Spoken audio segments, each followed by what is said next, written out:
You know, sometimes a piece of paper can change your whole life. Not a lottery ticket, not a diploma, but a neon orange slip taped to your fence. Screaming violation. That's how it started for me, Jake Carter. An ex-Navy SEAL trying to blend into suburban normalcy in Willow Creek, Texas. And that orange slip led straight to a man punching my wife. It was a Tuesday morning. Bright sun, hot already, and my wife Clara, a fourth-grade teacher who smells perpetually of lavender and hand sanitizer, was out watering her hydrangeas. She's the kind of woman who believes in rules and order. Which is why when she saw the notice, unapproved flag placement, lawn too green, excessive watering, fines escalating immediately, she didn't tear it down. She pulled out her phone. "We document first, Jake," she always says, her voice calm. "Evidence is how you keep bullies honest." 15 years of marriage to me taught her that much. I guess that's when they rolled up, not the county sheriff, not even a code enforcement officer, but two men in tactical vests that looked like they were ordered off Wish.com, strutting across my meticulously mowed lawn like it was a combat zone. The big one, Rex, looked like a sweaty bouncer, and the smaller one, Mitch, had a face like a dried apricot and a cheap-looking badge hanging crookedly on his chest. Rex barked, "Ma'am, stop recording enforcement action immediately! Hand over the phone!" Clara didn't even flinch. She just kept the lens steady on his face, that teacher voice cutting through the heat. "This is my property, gentlemen, and I have a right to film. Now, who are you and where is your warrant?" That should have been the end of it, right? But Mitch, the apricot face, his jaw just tightened, his eyes went small. And before I could even process it from my kitchen window, where I was making coffee, for God's sake, he stepped forward and swung. The sound of that punch hitting Clara's cheek. It wasn't a pop, it was a sickening, wet crack that echoed across our quiet cul-de-sac. Her head snapped sideways, her phone spinning into the dewy grass, screen cracked but miraculously still recording. She stumbled, a slow red bloom spreading across her face, blood beating at the corner of her mouth. She didn't scream, but her eyes, wide with shock, they just tore something loose inside me. 15 years of marriage, 3 combat tours, and I'd never seen her hurt like that. The rage that hit me wasn't wild. It was surgical, ice cold, the kind of fury you control so it controls the outcome. The screen door slammed behind me, just that one sound, and it was enough to stop the world. I was barefoot, wearing an old faded t-shirt, but when I stepped onto that porch, I felt the posture click into place, weight balanced, shoulders squared, breath controlled. The air itself got heavy. "I'm Jake Carter," I said, not yelling, just stating a fact like the reading the weather report. "I'm a former Navy SEAL. You just assaulted my wife. Bad decision." The swagger drained out of Rex and Mitch faster than water through sand. Rex sneered, trying to recover. "You want to be a tough guy, vet? This is HOA property compliance." I let my voice drop to the tone I used overseas, the one that meant the discussion was over. "Stand down. Hands where I can see them. That's your final warning." Rex was a meathead, all bulk and ego. He lowered his head and charged, no strategy, just stupidity. I pivoted left, automatic, years of training taking over. His shoulder whiffed a foot away from me, and his own momentum carried him forward. He tripped over the porch riser, and the next sound was even better than the first, his face slamming into the wood. He rolled over, blood pouring from his nose. Mitch saw his partner go down and decided to try wild haymakers, telegraphing every move like a beginner. I ducked, sidestepped, and let gravity finish his work. He toppled backward right into the foundation, the sprinkler pipe catching him square on the jaw with a cruel snap. He ended up gargling incoherent nonsense, drool mixing with sprinkler water. Both of them down, finished in under 30 seconds. I didn't gloat, I didn't land another blow. I called 911, calm as you please. "This is Jake Carter at 14 Oak View. I need law enforcement and EMS. 2 private contractors assaulted my wife on private property. Both require medical attention." But before I hung up, something glowed in the grass. Rex's phone. A text notification, clear as day. "Boss lady, escalate force if filming." Clara, bruised and wincing, picked up her phone, confirming the video was still recording. Her eyes, though swollen, had a sharp, cold gleam. "That's our first lead, Jake. This wasn't random." I looked at the dark, silent house of our HOA president, Eleanor Vance, down the street, and a slow, grim smile finally touched my lips. This wasn't about fence violations anymore. This was a war. The real cops showed up, and thankfully, so did our neighbor Ron Dixon, a retired detective who looked like he belonged on a Hawaiian vacation, but whose eyes were razor-sharp.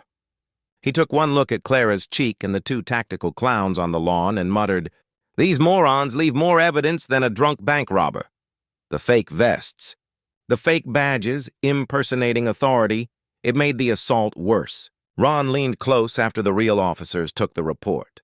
"Community Compliance Group," he whispered. "Hired muscle. Eleanor Vance has been running this HOA like a private kingdom. Eleanor Vance.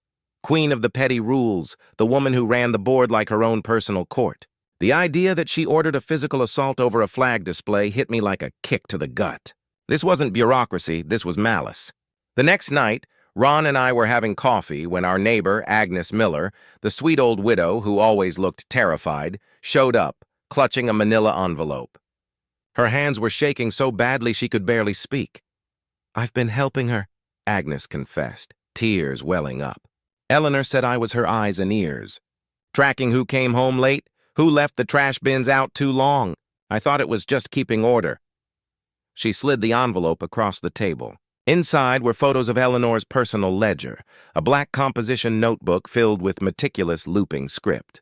It had columns: name, violation, fine, leverage. My blood ran cold as we spread the pages out. Next to Rodriguez family, fence height $300, it read, custody battle ongoing. Next to Mitchell Carl, unapproved deck $2,500, it read, lien filed. High compliance potential, Clara gasped. "She's not managing a neighborhood, Jake. She's running an intelligence operation." Ron whistled low. "This isn't HOA management. This is racketeering, tracking vulnerabilities like a mob boss." Then we saw the note at the bottom of the final page, underlined twice, Phase 2. If legal fails, escalate pressure. LG backup plan ready. Someone else was in this with her. The official hearing arrived, and Eleanor, flanked by an impossibly expensive attorney, smirked with total confidence. But then Carl Mitchell, the man with the debt, walked in. My gut sank when he sat at Eleanor's table. Carl, shaking and rehearsed, testified that I had threatened his family with military treatment if he didn't stand up for me. The gallery gasped. Eleanor's smirk widened, but Ron was ready. He presented the video of the community meeting where Carl had praised my remarkable restraint, and then Agnes's ledger page blown up poster-sized, Mitchell Carl, $2,500 debt. Leverage opportunity. Carl broke right there, sobbing. "I couldn't lose my house, Your Honor. Eleanor promised to wipe the debt clean." Eleanor's mask cracked, just for a second, a flash of pure, uncontrolled venom. The judge's tone turned to ice, announcing an investigation into coercion and witness tampering. We had her cornered, but as Eleanor was escorted out, she hissed something into Carl's ear that made all the color drain from his face. Ron caught it. "She's still got something on him, Jake, worse than money. The war was far from over." It escalated that very next morning when I got a text from an unknown number. "Your wife works at Elmwood Elementary, right? Public places can be unpredictable." "A friend?" Clara went white, then furious. "My students, Jake!" "They're threatening my students." Ron was there in minutes. He read the text. "This is federal, Jake. Threatening a school pulls in the bureau." Agnes, sobbing, brought more notes from the ledger. Phase 3, target public institutions. Maximum pressure. Eleanor had already graduated from fences and flags to children. We needed a nuclear option. I met Leonard Grant, the LG from the notes, at a diner off the highway. Weathered face, a Marine Corps tattoo, and a deep limp. He was Eleanor's ex-husband, a man she told everyone had died in a training accident. 15 years married to her, he rasped. "You learn to track patterns." She tried to crush me, Jake, because I reminded her she wasn't actually a queen. He provided the final pieces. Bank statements showing Eleanor diverting HOA funds into her private enforcement group, and audio recordings of her, drunk, confirming everything. I hired those compliance idiots to teach that SEAL's wife a lesson. Her slurred voice filled the booth.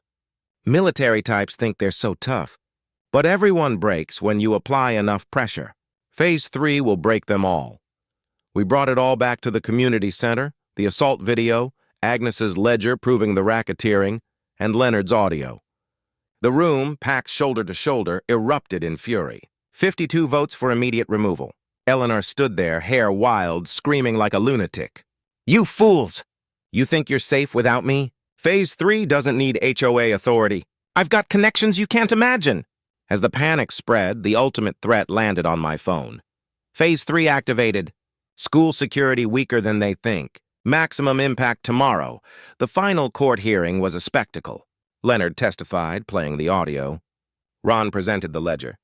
Eleanor, against her lawyer's advice, took the stand, shrieking that I was violent and unstable. But the court had one last piece of information. The judge's expression shifted from severe to pure shock. Mrs. Vance, she announced slowly, the anonymous threat sent to Elmwood Elementary has been traced to your personal cell phone. That was it. Her composure shattered. She shrieked, lunged, screaming that Leonard set her up. The jury didn't even flinch. She was convicted on all counts: harassment, intimidation, misuse of funds, assault by proxy, and terroristic threats. The community exhaled as one when the judge handed down the sentence: heavy probation, massive restitution, and a lifetime ban from HOA leadership. As Eleanor was led away in shackles, her heels scraping on the marble floor, her last words echoed like a curse. This isn't over. Phase 3 was just the beginning. Later that night, as Clara and I sat on the porch, watching the neighborhood light up with a spontaneous block party, grills, laughter, kids running barefoot, Ron pulled me aside. His face was heavy. Jake, you know that school threat that traced back to Eleanor's phone? My chest tightened. After she sent that Phase 3 text to Leonard, I had access to her confiscated device. I might have forwarded a message to yours, just to make sure the court saw how far she was willing to go. They had to see her for what she really was. I stared at him, my mind spinning. Justice was protected, but it was engineered. Ron just shrugged, the weight easing from his face. She had already crossed every line, Jake. All I did was make sure she couldn't wiggle out through technicalities. I looked out at the happy crowd. The new sense of community and a slow, grim smile finally spread across my face. Ron, I said, remind me never to get on your bad side. We thought it was over. But 2 weeks later, the sold sign at Eleanor's house came down and a moving truck pulled up. Not furniture, equipment, security cameras, satellite dishes, tall metal cases. The new neighbors weren't friendly. The man wore mirrored sunglasses, the woman barked orders. And on the back of their pickup, a bumper sticker, private property, trespassers will be prosecuted. Clara slipped her hand into mine, her teacher intuition bristling. They're not just setting up a home, Jake. They're fortifying. I looked at the dark house, and then at the new red recording lights blinking on their porch, watching us. I knew, just like I knew a storm was coming in the SEAL teams. Some wars don't end. They just change uniforms. What do you guys think? Was Ron right to engineer justice to protect the community, or did he cross a line by tampering with evidence? And who do you think those new neighbors are? Let me know your craziest theories in the comments below.